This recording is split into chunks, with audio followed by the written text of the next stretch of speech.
Dis-nous, quand cela arrivera-t-il et quel sera le signe de ton avènement et de la fin du monde?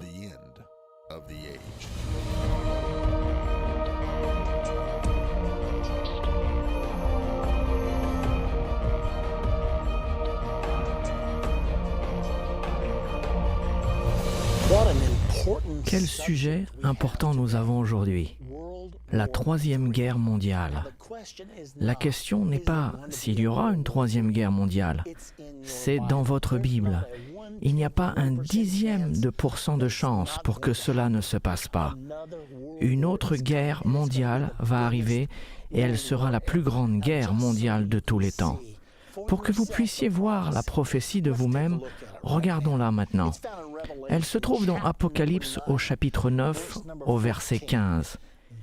Et les anges qui étaient prêts pour l'heure, le jour, le mois et l'année furent déliés afin qu'ils tuassent le tiers des hommes. Je n'oublierai jamais, quand j'ai regardé sur cela pour la première fois, je me suis dit, un tiers de toute la population du monde? C'est incroyable. Quand il est dit un tiers de toute la race humaine, je me suis dit, sûrement pas. Peut-être que je devais regarder la version grecque pour voir ce qui est dit, et c'est ce que j'ai fait. J'ai consulté plusieurs traductions différentes. Une première version dit de massacrer le tiers des hommes. Une deuxième version dit de tuer un tiers de l'humanité. Une troisième version dit pour tuer un tiers de la race humaine. Puis dans une quatrième version, il nous est dit pour tuer un tiers de tous les habitants de la Terre. J'ai ainsi consulté 15 à 20 traductions différentes et à la fin, j'ai conclu que la Bible dit exactement ce qu'elle veut dire, que je faisais face à une prophétie où un tiers de la race humaine serait éliminé par une guerre qui arrive. Afin de bien comprendre cela, mettons-la en perspective.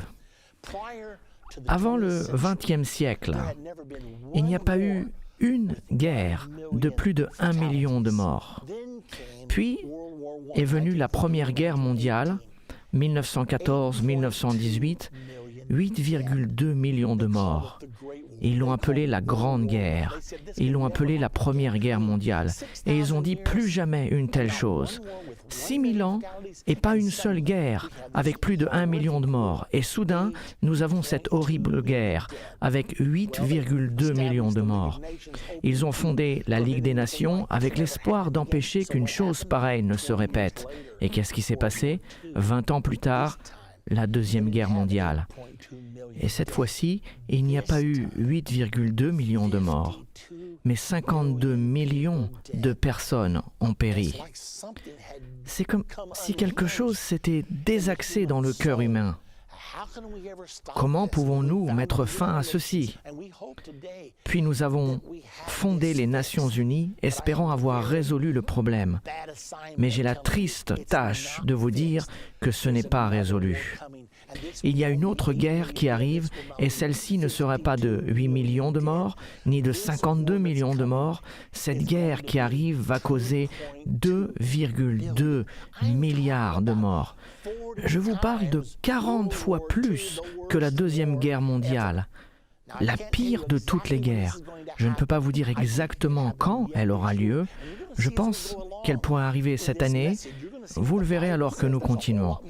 Vous allez voir ce que la Bible dit. Il y a beaucoup plus d'informations sur cette guerre que ce dont nous avons déjà parlé. Voici ce que nous en savons.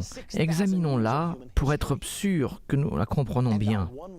Je parle de 6000 années d'histoire humaine sans une seule guerre de plus d'1 million de morts. Puis en 1914, 8,2 millions de morts.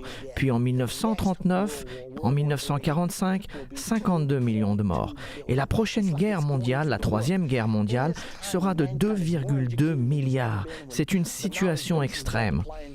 À l'époque où l'humanité est plus instruite que jamais et que la base de connaissances double tous les 2 ans, il semblerait que la seule chose que nous perfectionnons est la capacité de tuer. Les taux de divorce sont en hausse, les taux de suicide sont en hausse, les prisons sont de plus en plus pleines. La seule chose que nous améliorons est la capacité de tuer les gens. C'est un moment crucial dans l'histoire de l'humanité. La Bible nous dit où la troisième guerre mondiale commencera. De nouveau dans Apocalypse 9, il s'agit de la prophétie de la 6e trompette. Écoutez ce qui est dit à partir du verset 13.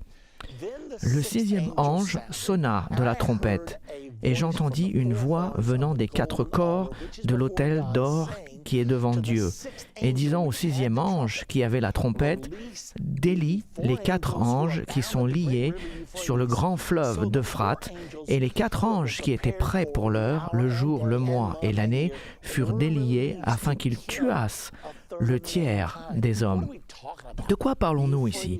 La rivière d'Euphrate.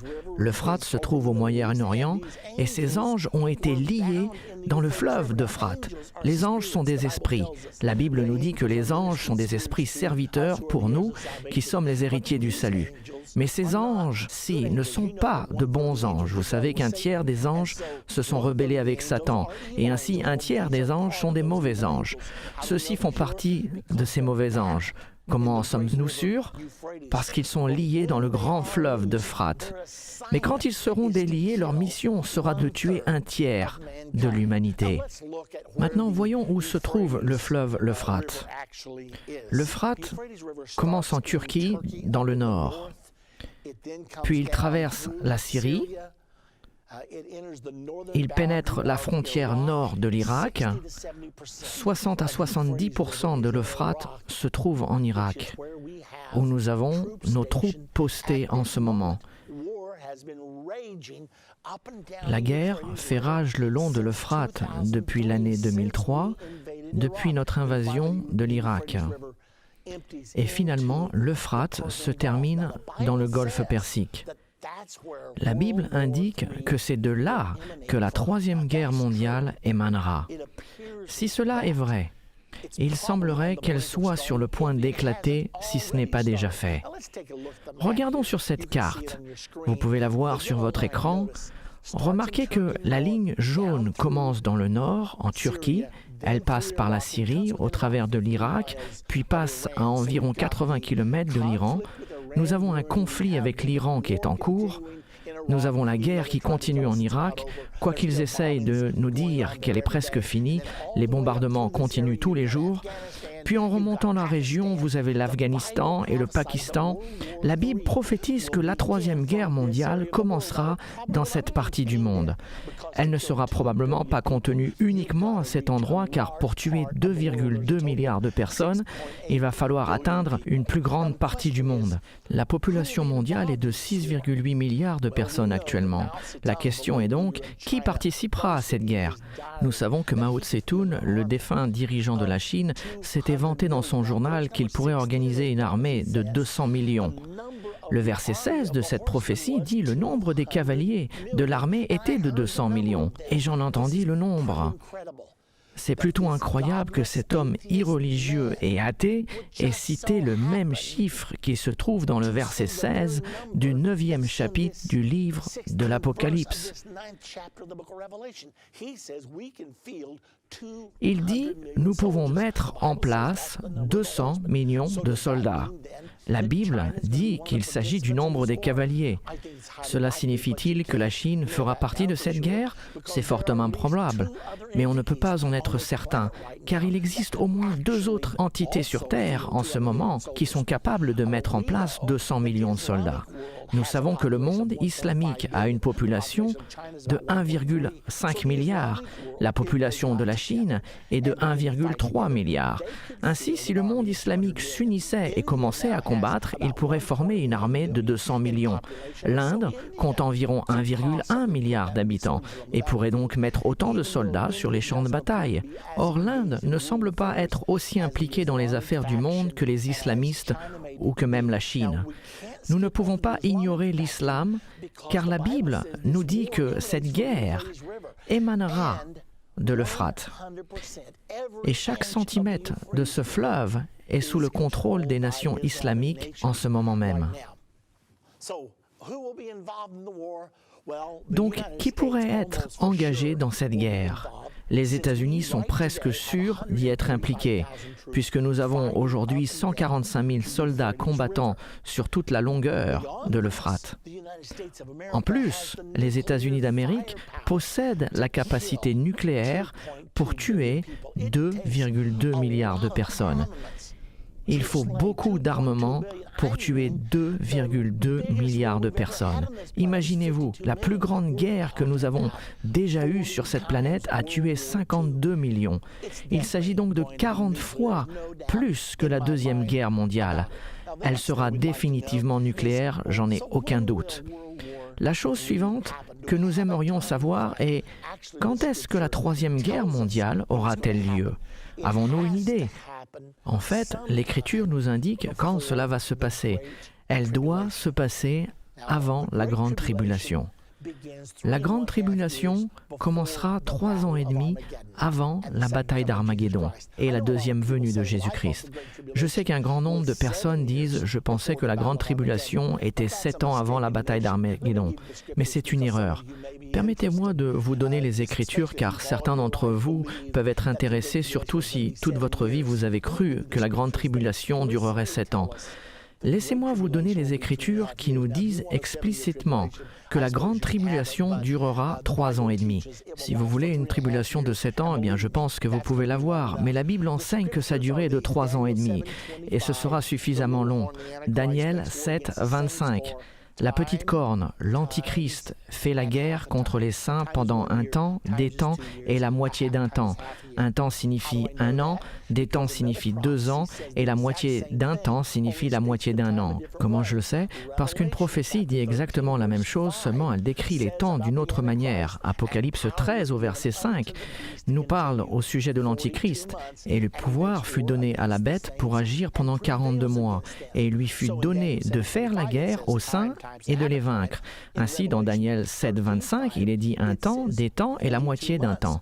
Dans Apocalypse 13, 5, il est dit 42 mois. Dans Apocalypse 12, 6, il est dit que le dragon fait la guerre contre la femme, Israël, pendant 1260 jours. Divisons-les, 1260 jours est égal à 3 ans et demi. Chaque fois que nous voyons une période de temps attribuée à la grande tribulation, cela correspond toujours à 3 ans et demi. Même Jésus a parlé de l'abomination de la désolation. Il a dit, lorsque vous verrez l'abomination de la désolation dont a parlé le prophète Daniel, alors que ceux qui seront en Judée fuient. C'est alors la détresse sera si grande qu'il n'y a point eu de pareil depuis le commencement du monde jusqu'à présent. Jésus a donc dit que la grande tribulation commencerait à l'abomination de la désolation. Daniel 9, 27 nous dit que l'abomination de la désolation arriverait à la moitié de cette période des 7 dernières années. Ainsi, à chaque endroit où nous voyons la durée de la grande tribulation, il est dit 3 ans et demi. Toutefois, il y a une période de 7 ans, mais la première moitié de ces 7 ans ne correspond pas du tout à la tribulation. Il s'agit plutôt de la préparation avant les derniers 3 ans et demi appelés la grande tribulation. Cependant, comment savons-nous que cette guerre doit arriver avant que la grande tribulation commence? Nous le savons car la prophétie de la guerre de la 6e trompette est donnée dans Apocalypse chapitre 9 au verset 13 et 20. Plus loin dans Apocalypse 10, il nous parle du début de la grande tribulation. Regardons-la maintenant. Regardons dans Apocalypse au chapitre 10, versets 1 à 2. Je vis un autre ange puissant qui descendait du ciel, enveloppé d'une nuée. Au-dessus de sa tête était l'arc-en-ciel, et son visage était comme le soleil, et ses pieds comme des colonnes de feu. Il tenait dans sa main un petit livre ouvert. Il posa son pied droit sur la mer et son pied gauche sur la terre. Nous allons voir cela 2 fois dans la Bible, et les 2 fois indiquent qu'il s'agit de l'événement qui marque le début de la grande tribulation.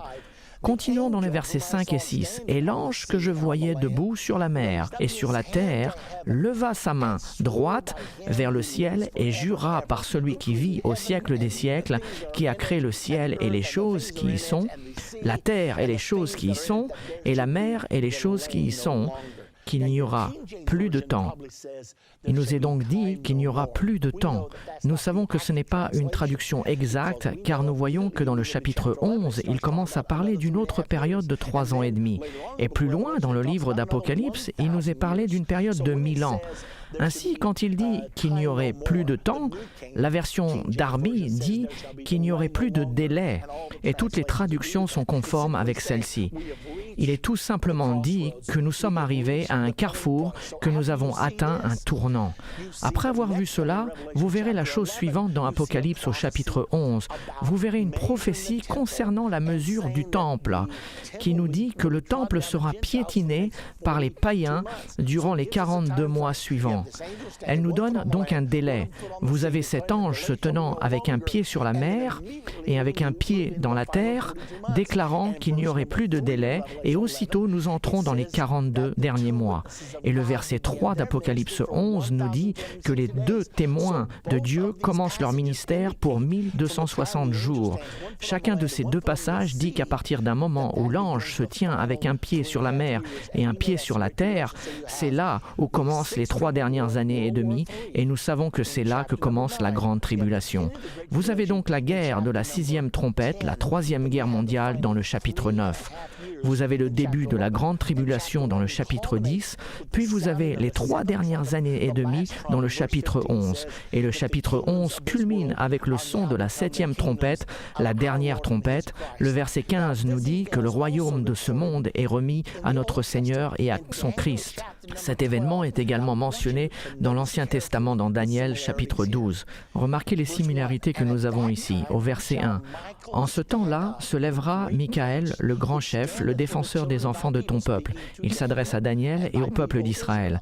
« Et ce sera une époque de détresse telle qu'il n'y en aura point eu de semblable depuis que les nations existent jusqu'à cette époque. » Il s'agit de la grande tribulation. Quand Jésus décrit la grande tribulation, il a dit que ce serait une période de grande tribulation comme il n'y en a point eu de pareil depuis le commencement jusqu'à présent et qu'il n'y en aura jamais. Daniel l'a décrit comme une époque de détresse, telle qu'il n'y en a point eu de semblable depuis que les nations existent jusqu'à cette époque. En ce temps-là, ceux de ton peuple qui seront trouvés inscrits dans le livre seront sauvés. Daniel parle donc de la grande tribulation. Continuons plus loin dans les versets 6, 7 de ce même chapitre 12. Il continue et dit « L'un d'eux dit à l'homme vêtu de lin, qui se tenait au-dessus des eaux du fleuve, « Quand sera la fin de ces prodiges ? Tu m'as parlé du commencement de la grande tribulation, mais combien de temps va-t-elle durer ? » Et j'entendis l'homme vêtu de lin qui se tenait au-dessus des eaux du fleuve, et il leva vers les cieux sa main droite, et le voici encore se tenant au-dessus des eaux. Il leva vers les cieux sa main droite et sa main gauche, et il jura par celui qui vit éternellement. C'est précisément le même événement qui se trouve dans le chapitre 10 d'Apocalypse. Il jura par celui qui vit éternellement que ce sera un temps, des temps et la moitié d'un temps, 3 ans et demi. C'est de nouveau cette terminologie. Donc dans Daniel chapitre 12 et Apocalypse chapitre 10, il dit exactement la même chose. Et toutes ces choses finiront, les choses que fait l'Antichrist, quand la fosse du peuple saint sera entièrement brisée. Donc, combien de temps reste-t-il jusqu'à la fin de ces prodiges ? Un temps, des temps et la moitié d'un temps, 3 ans et demi. Donc, que voyons-nous ici ? Nous voyons que cette guerre commence dans Apocalypse 9. Elle tuera un tiers de la race humaine. Et alors commencera la grande tribulation. Nous ne savons pas combien de temps avant la grande tribulation cette guerre commencera. Cela peut arriver 2 ans avant que la grande tribulation commence, ou bien 4 ou 5 ans.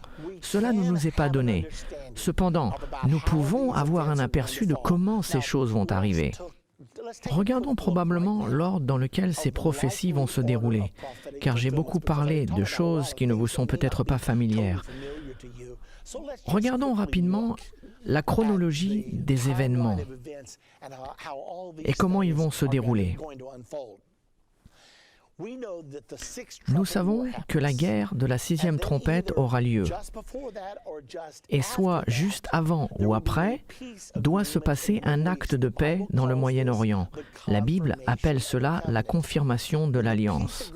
Quand le pacte de la paix sera fait, cela ouvrira la voie pour finaliser les frontières d'Israël et placer le mont du Temple sous le contrôle international, permettant ainsi la construction d'un temple. Quand cela arrivera, nous savons que cela marque le début des 7 années avant la bataille d'Armageddon et le retour de Jésus-Christ sur terre. Donc, nous avons la guerre de la sixième trompette, nous avons la paix internationale dans le Moyen-Orient qui est confirmée, et peu de temps après, dans une période de 3 ans et demi, le temple juif sera reconstruit. Il semblerait que cela va se passer pendant la période de 3 ans et demi. La Bible nous dit spécifiquement, à 2 ou 3 endroits, qu'Israël rebâtira son temple sur le mont du Temple. Donc le temple sera reconstruit. Une fois le temple reconstruit, le peuple juif recommencera les sacrifices d'animaux. Et quand ils commenceront ces sacrifices, ce ne sera pas bien vu par les activistes pour les droits des animaux ainsi que tous ceux qui y sont opposés. Il y aura donc une multitude de problèmes qui vont surgir de ces événements qui se passeront en Israël. Je ne vous dis pas que ces choses vont peut-être arriver. La Bible nous dit spécifiquement que ces choses vont arriver. Ainsi, les sacrifices seront institués et à cause des protestations, la Bible nous enseigne que l'Antichrist fera arrêter les sacrifices et l'ablation. Il fera cesser le sacrifice quotidien. Ceci est prophétisé au moins 3 fois dans votre Bible. Puis non seulement il fera cesser le sacrifice, mais il imposera son autorité sur le mont du Temple. À ce moment, le mont du Temple sera placé sous le contrôle international, ce qui est déjà proposé par le gouvernement des États-Unis aujourd'hui. Ils ont déjà déclaré la solution pour résoudre le conflit du contrôle de Jérusalem et du contrôle du mont du Temple et de les placer sous le contrôle international. Et c'est apparemment ce qui va se passer, car au milieu de tout ce chaos et du conflit, la Bible nous dit que l'Antichrist se tiendra sur le mont du Temple et proclamera « Je suis au contrôle ici, je suis l'ultime autorité ici ». La Bible a un nom spécial pour cet événement, appelé l'abomination de la désolation, car le Dieu Tout-Puissant a dit qu'il placerait son nom à Jérusalem et sur le mont du Temple. Et quand l'Antichrist se tiendra là, usurpant la place de Christ, et quand Satan s'introduira à la place du Dieu Tout-Puissant, la Bible appelle cet événement à plusieurs reprises l'abomination de la désolation. Et la Bible dit que l'abomination de la désolation est le moment où l'Antichrist sera révélé, mais pas au monde entier. La plupart du monde ne saura pas qu'il est l'Antichrist. Mais pour ceux qui marchent avec Dieu, qui comprennent la prophétie biblique, ils le sauront. Voilà votre Antichrist. C'est le dirigeant mondial qui va perpétrer la grande tribulation dans ce monde.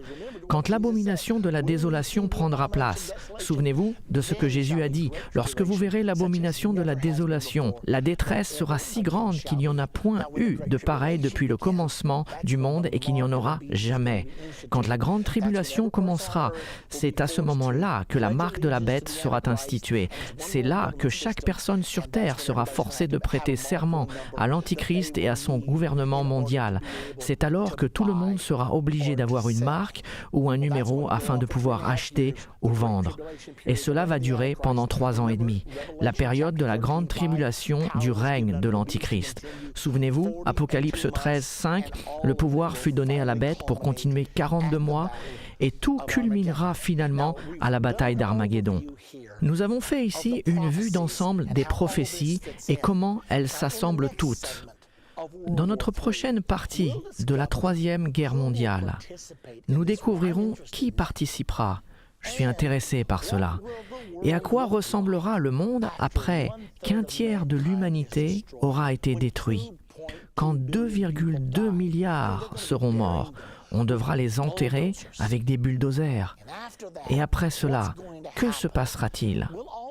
nous saurons également quelles nations feront partie du gouvernement mondial de l'Antichrist, car la Bible nous le révèle. Et dans la prochaine partie de la Troisième Guerre mondiale, vous le verrez clairement dans votre Bible. Elle nous montrera quelles nations vont participer au système du gouvernement mondial.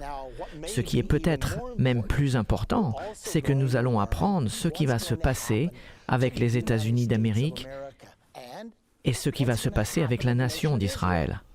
À quoi ressemblera le règne de l'Antichrist? Sera-t-il si puissant que quiconque lèvera sa main contre lui sera détruit? Comment cela va-t-il vous affecter? Comment cela va-t-il m'affecter? Tout cela nous est révélé dans la deuxième partie de cette incroyable prophétie. Je parle de la Troisième Guerre mondiale. Arrive-t-elle? Absolument. Peut-on l'empêcher? En aucun cas. Elle est prophétisée dans votre Bible. Donc, que devons-nous faire?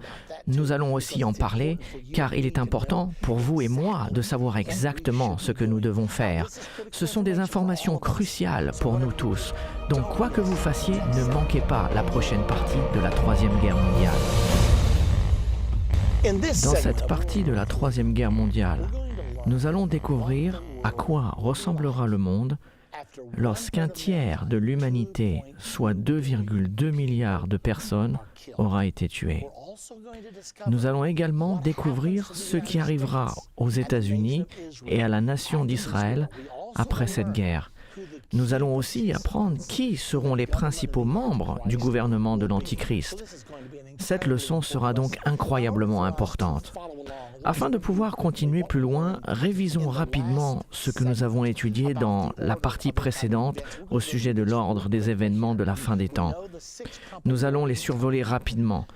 Nous savons que la guerre de la 6e trompette va arriver à cette période, la paix internationale dans le Moyen-Orient sera confirmée, le temple juif sera reconstruit sur le mont du temple, près du dôme du rocher, le mont du temple sera partagé, les sacrifices de ce nouveau temple juif seront institués, puis les sacrifices seront arrêtés par l'Antichrist. Il se tiendra sur le mont du temple, proclamant « Je suis l'autorité suprême ici ». La Bible nous dit qu'il s'élèvera lui-même au-dessus de tout ce qui est appelé Dieu ou qui est adoré. Et c'est ça qui sera appelé l'abomination de la désolation.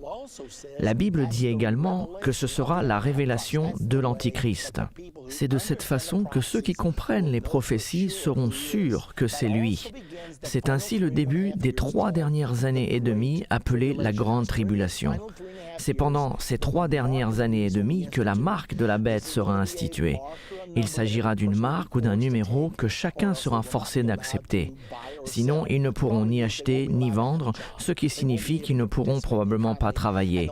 Il leur sera impossible de participer à l'économie et ils devront prêter serment à ce gouvernement mondial ainsi que son dirigeant, l'Antichrist, afin de pouvoir obtenir la marque ou le numéro. Ce sera donc le système du contrôle absolu.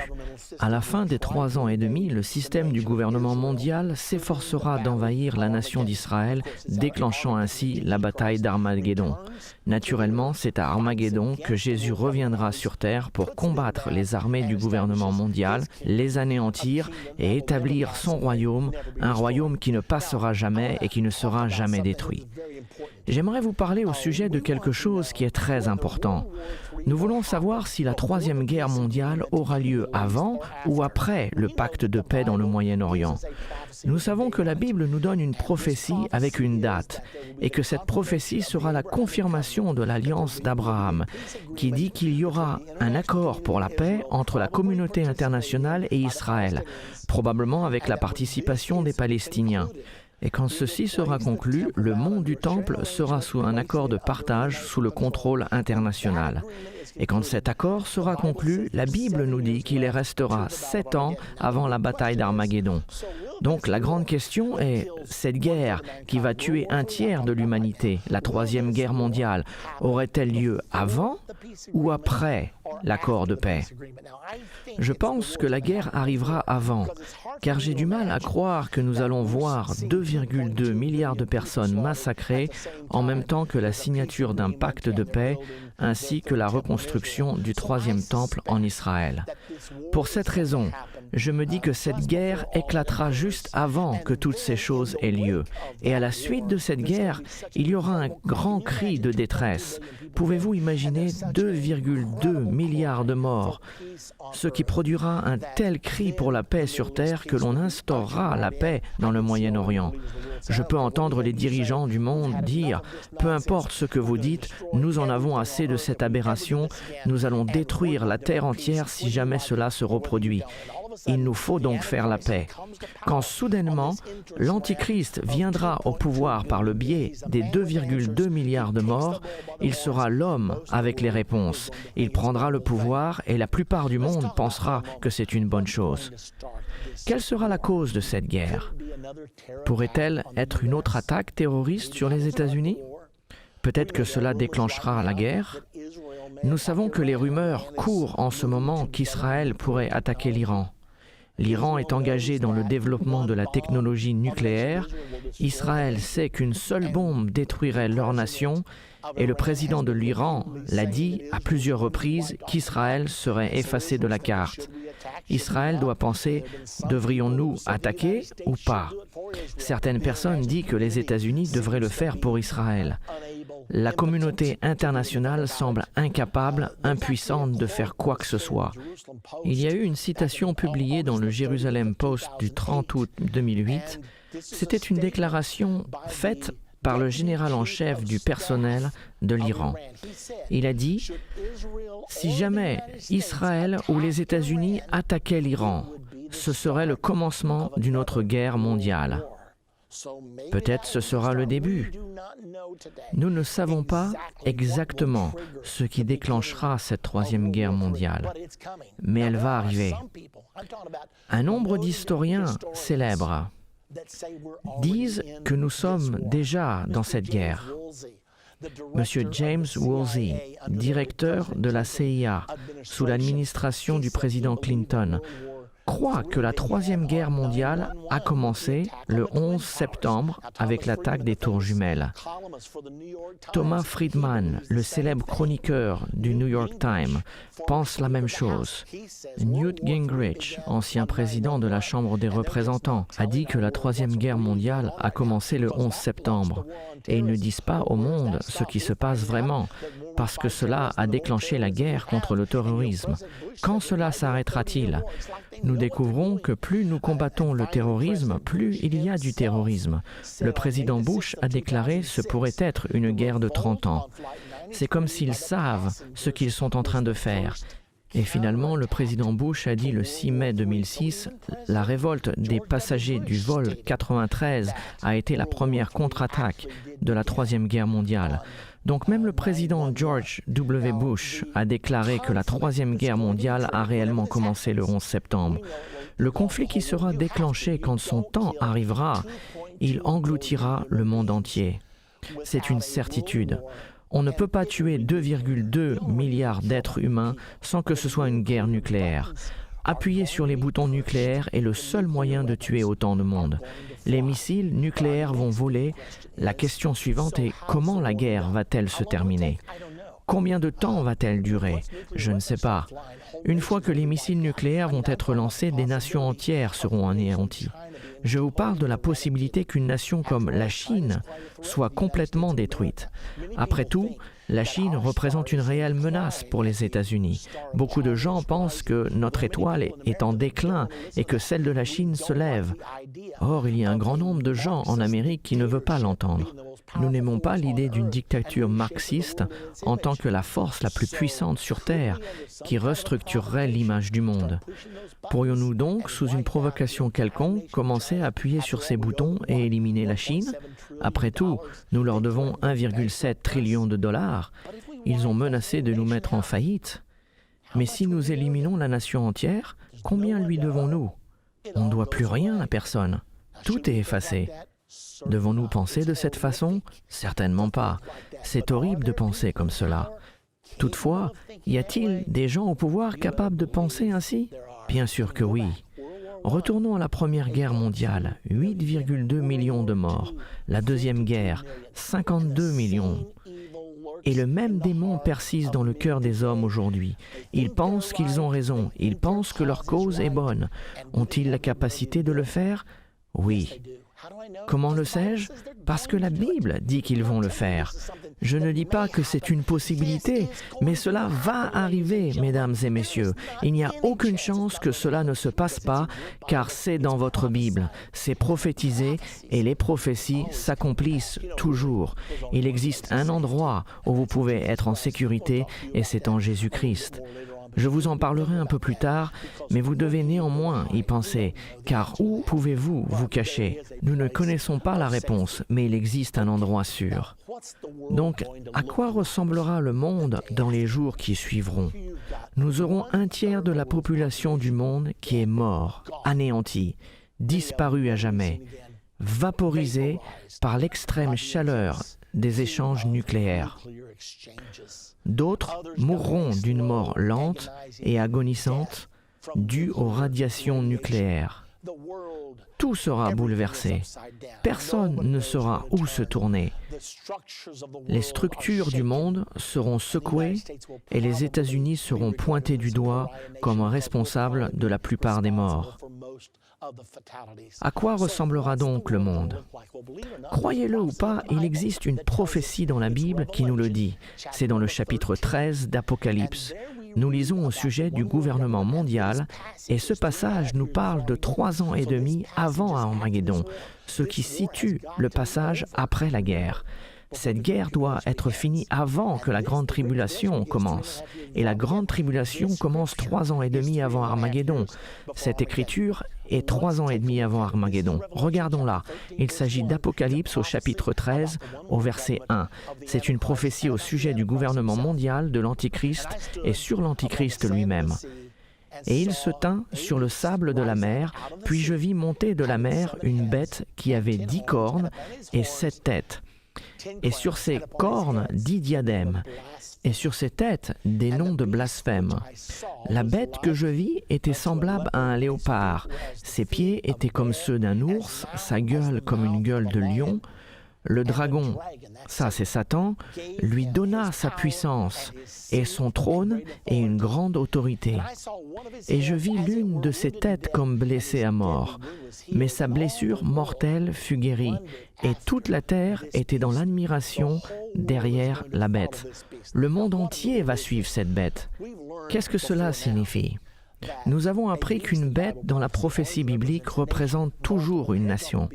Plusieurs têtes sur une bête représentent le nombre de fois que cette nation se lèvera et tombera. Souvenez-vous que dans Daniel 7, il y avait 4 bêtes, dont un lion représentant la Grande-Bretagne, un ours représentant la Russie, un aigle représentant les États-Unis, un léopard représentant l'Allemagne, et il y avait une bête à 10 cornes représentant la renaissance du Saint-Empire romain, les pays de l'Europe. On voit 4 bêtes distinctes dans Daniel 7. Quand nous allons de Daniel 7 à Apocalypse 13, ces 4 bêtes sont réunies en une seule bête. Vous pouvez voir une représentation de la bête ici. Le corps d'un léopard, les pattes d'un ours, la gueule d'un lion, mais toutes les 7 têtes sont là, car il y avait un total de 7 têtes dans Daniel 7. Cette prophétie date de l'an 550 avant Jésus-Christ dans le livre de Daniel. Le livre de l'Apocalypse a été écrit vers l'an 96. C'est donc 650 années plus tard que nous avons le livre de l'Apocalypse. C'est une longue période de temps qui sépare ces écrits, n'est-ce pas? Et néanmoins, les mêmes symboles sont utilisés, mais ils sont utilisés d'une façon différente. Regardons à ces symboles et à la façon dont ils sont utilisés. Remarquez qu'elle a le corps d'un léopard, qui est l'Allemagne, les pattes d'un ours, la Russie, la gueule d'un lion, la Grande-Bretagne. Donc la Grande-Bretagne, l'Allemagne et la Russie, elles feront partie intégrale de ce système de gouvernement mondial. Puis nous voyons la bête à 10 cornes, la renaissance du Saint-Empire romain. Souvenez-vous des ailes d'aigle dans Daniel 7. Nous ne les voyons plus. Qu'est-ce que cela signifie? Est-ce que ça veut dire que les États-Unis ont été rayés de la carte ou qu'ils se sont mis à l'écart? Qu'est-ce que cela signifie? Les États-Unis ne sont plus là. Vous vous dites « Oh, cela m'effraie » et ça ne devrait pas, car c'est une bonne nouvelle. Parce que si vous faites partie de cette bête réunifiée, vous êtes sous le règne de l'Antichrist. Ainsi, quelles sont les chances que les États-Unis se soient mis à l'écart? Peut-être ils se sont retirés, peut-être que les prophéties bibliques ont fait leur chemin jusqu'à la Maison-Blanche et les dirigeants ont finalement compris ce qu'elles disent. Et ils ont donc décidé de se retirer des affaires mondiales et peut-être joueront-ils un rôle différent lors de ce temps, à cette période. Pourrait-il être éliminé? Oui, c'est possible. Mais il y a certaines raisons qui nous laissent à croire que ce ne sera pas le cas. Donc posons-nous cette question importante. Qu'arrivera-t-il à la nation d'Israël? Nous savons qu'Israël survivra, car elle bâtira son troisième temple sur le mont du Temple. Et nous savons également qu'Israël, à la suite de cette horrible guerre de 2,2 milliards de morts, Israël va rétablir les sacrifices d'animaux. Cela signifie qu'il y aura un réveil quelque peu religieux prenant place dans la nation d'Israël. Toutes ces choses doivent être achevées avant que l'Antichrist prenne totalement contrôle du pouvoir. À la suite de cette guerre qu'Israël subira, ils devront rebâtir leur temple. Il devra y avoir la paix sur terre. Israël croit que la clé pour pouvoir avoir la paix sur terre est de rebâtir le temple et que le Messie revienne. Donc ils vont bâtir leur temple. Nous savons que ce sera fait avant les derniers 3 ans et demi, avant que l'Antichrist soit identifié et prenne le pouvoir. Nous savons cela au sujet de la nation d'Israël. L'autre question que nous devrions nous poser est qui fera partie des 2,2 milliards de morts? Serait-ce l'islam? Il y a une forte chance puisque le monde islamique contrôle l'Euphrate et c'est de là que la guerre viendra. De plus, dans le nouvel ordre mondial, il y aura un système politique mondial et un système religieux mondial. L'islam est-il disposé à faire des compromis? L'islam est une religion avec une forte opinion. Seront-ils disposés à se soumettre à un système religieux mondial? Peut-être qu'ils le seront, je ne sais pas. Parce que la fausse religion, et l'islam est une fausse religion, est toujours prête à faire des compromis. Ils n'adhèrent pas à la vérité, ils suivent tout ce qui leur convient et qui est le mieux pour eux. Cependant, d'après mes recherches sur l'islam, j'ai le pressentiment qu'ils n'accepteront jamais de se mélanger totalement. Par conséquent, il est possible que l'islam soit en grande partie éliminé. Nous avons 2,2 milliards de morts. Qu'en est-il de la Chine? La Chine n'est pas dépeinte dans les prophéties bibliques. Le dragon dans Apocalypse 13 fait particulièrement allusion à Satan, qui donne le pouvoir au gouvernement mondial. Qu'en est-il d'Apocalypse 16? En regardant la prophétie d'Armageddon, beaucoup de gens pensent que le fleuve de l'Euphrate s'asséchera et que les rois de l'Est viendront faire la guerre contre Israël et qu'il s'agit peut-être de la Chine. Mais on ne parle pas de la Chine, car ces rois sont nommés spécifiquement dans le chapitre 38 d'Ézéchiel. Ils viendront de l'Est en traversant l'Euphrate et ils y sont nommés. Nous y voyons Melchek, qui est le nom d'origine pour Moscou. En Russie, nous voyons également l'Iran, la Perse, la Libye et l'Éthiopie. Donc c'est une coalition des nations sous la bannière de l'ONU qui descendra contre Israël. Mais on ne mentionne pas la Chine. Quelles sont donc les chances pour que la Chine soit anéantie? Je pense qu'elles sont relativement importantes, car la Chine compte 1,3 milliard de personnes. Même si la Chine est anéantie, il reste 900 millions qui doivent mourir pour qu'un tiers de la population du monde soit détruit. Que se passera-t-il après cette guerre? Nous savons que le centre du pouvoir sera dirigé vers l'Europe, car nous avons vu la bête. Elle a le corps d'un léopard, l'Allemagne, les pattes d'un ours, la Russie, la gueule d'un lion, la Grande-Bretagne. Elle a le royaume à 10 cornes qui est constitué de l'Europe, la renaissance du Saint-Empire romain. Ainsi, le centre du pouvoir mondial va basculer vers les Nations Unies et l'euro. De plus, cet accord de paix sera vite conclu et ainsi le monde pensera enfin la paix. Avec cette horrible catastrophe viendra une ferveur religieuse plus ardente. La Bible enseigne qu'un très puissant dirigeant religieux surgira et il formera une alliance avec l'Antichrist lui-même. La Bible appelle ce dirigeant religieux le faux prophète et il dirigera la plus grande partie de la chrétienté. La Bible est très claire sur la chrétienté apostate. Je parle des chrétiens qui disent « Oh, la doctrine, c'est pas si important, peu importe vraiment en quoi vous croyez ». Il leur sera facile de se joindre au catholicisme romain.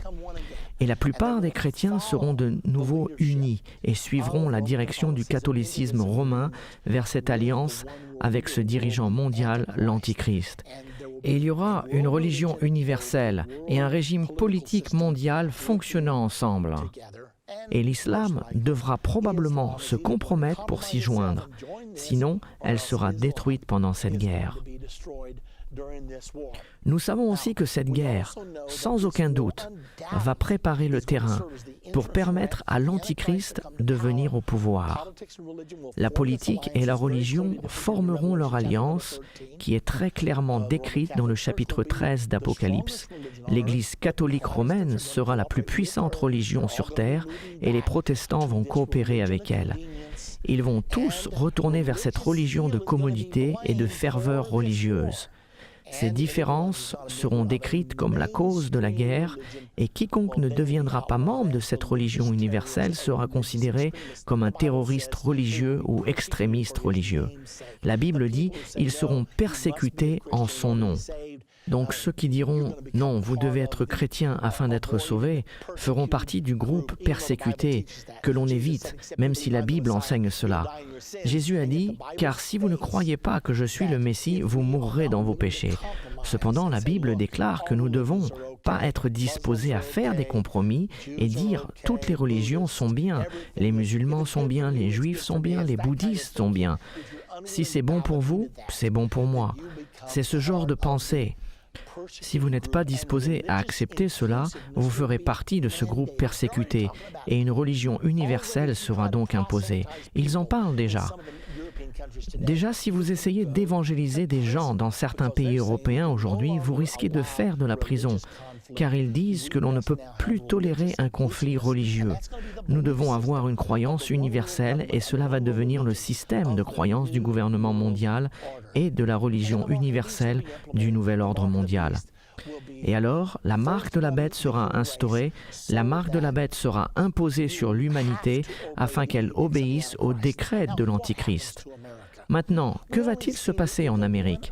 Nous revoyons l'aigle qu'une seule autre fois dans les Écritures. Dans Apocalypse 12 au verset 13, la Bible dit que l'Antichrist va faire la guerre contre la femme, Israël. Elle a 12 étoiles au-dessus de sa tête. Et quand cela va se passer, c'est dans le verset 14, « Et les 2 ailes du grand aigle furent données à la femme, afin qu'elle s'envolât au désert vers son lieu. » Où est le lieu d'Israël? C'est la terre promise. C'est la terre qui a été promise à Abraham, et nous savons qu'Israël restera là en sécurité jusqu'à la bataille d'Armageddon. L'Antichrist envahira Israël, car elle ne sera pas encore soumise à son autorité. Et qui est donc le seul allié d'Israël? L'aigle. Nous avons utilisé notre pouvoir de veto aux Nations Unies pour protéger Israël ces 60 dernières années. Il semblerait que la raison pour laquelle les ailes d'aigle ne sont pas dans le système du gouvernement mondial est que nous nous sommes retirés. Israël ne sera pas envahi par l'Antichrist. Si nous ne sommes pas éliminés, il semblerait que les États-Unis ne vont pas jouer un rôle principal dans ce gouvernement mondial. Vous vous dites, c'est terrible. Non, c'est pas terrible, c'est merveilleux. Nous ne devons pas vouloir faire partie de ce gouvernement mondial. Est-ce possible que l'Amérique fasse partie de l'opposition à l'Antichrist? Beaucoup de gens disent le monde entier suivra l'Antichrist, et dans l'ensemble c'est vrai. Néanmoins, nous avons des écritures dans Daniel chapitre 11 qui disent que certains résisteront à l'Antichrist. Au verset 32, « Il séduira par des flatteries les traîtres de l'Alliance, mais les plus sages parmi eux donneront instruction à la multitude. » Au lieu de ce chaos après l'abomination de la désolation, pendant les 3 dernières années et demie, ceux du peuple qui comprennent seront pleinement en mode d'évangélisation. Daniel 11, 33, il en est qui succomberont dans un temps à l'épée et à la flamme, à la captivité et au pillage. Il y aura des gens qui mourront. Il y a toujours eu des gens qui meurent. 11 des 12 premiers apôtres ont été tués pour le nom de Jésus, car ils ne voulaient pas arrêter de prêcher. Ainsi, puisque l'Amérique n'est pas spécifiquement incluse dans le gouvernement mondial, se pourrait-il que les États-Unis deviennent un lieu pour l'évangélisation du monde? Aussi, dans Daniel 11 au chapitre 40, il dit « Au temps de la fin, le roi du Midi se heurtera contre lui, et le roi du Septentrion fondra sur lui comme une tempête, avec des chars et des cavaliers et avec de nombreux navires. Il s'avancera dans les terres, il se répandra comme un torrent et débordera. Il s'agit probablement de la Cisjordanie de Judée qui sera sous le contrôle des Palestiniens, et plusieurs succomberont, mais Édom, Moab et les principaux des enfants d'Ammon seront délivrés de sa main. Édom est au sud de la Jordanie, les monts du Moab dans la Jordanie centrale et Ammon est à Amman en Jordanie. La Jordanie et Israël ne seront jamais occupés par l'Antichrist, autrement l'Antichrist n'aurait pas à envahir Israël dans la bataille d'Armageddon. L'Amérique pourrait-elle aussi y échapper?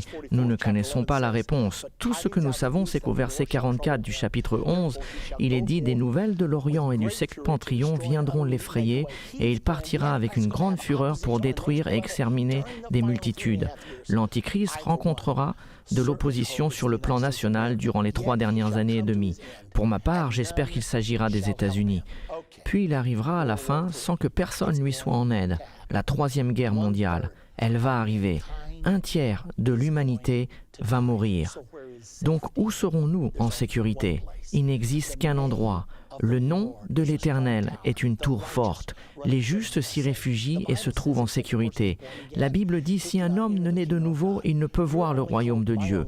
Votre seul espoir, mon seul espoir, c'est de savoir où nous nous tenons par rapport à Jésus-Christ, et c'est cela que je veux dire à chacun d'entre vous.